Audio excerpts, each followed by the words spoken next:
ಅರಿವು ಮತ್ತು ಆನಂದಗಳ ಅಂತ್ಯವಿಲ್ಲದ ಪ್ರವಾಹ.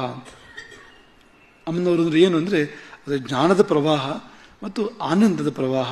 ಇಂಥ ಅಮ್ಮನವರನ್ನ, ಇಂಥ ಲಲಿತಾ ತ್ರಿಪುರ ಸುಂದರಿಯನ್ನ ಧನ್ಯರಾದ ಯಾರೋ ಕೆಲವರು ಭಜಿಸ್ತಾರೆ. ಶಂಕರಾಚಾರ್ಯರ ಮಾತು. ಎಲ್ಲರೂ ಭಜಿಸ್ತಾರೆ ಅಂತಲ್ಲ.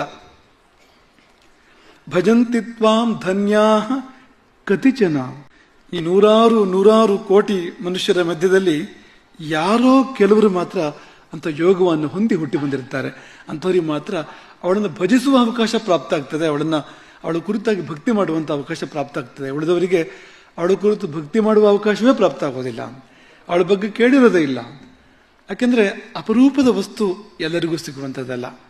ಅಪರೂಪದ ವಸ್ತು. ಈಗ ನೀವು ಪಾಯಸ ಅಂದರೆ ಪ್ರತಿನಿತ್ಯ ಮಾಡೋದಿಲ್ಲ ಪಾಯಸವನ್ನ.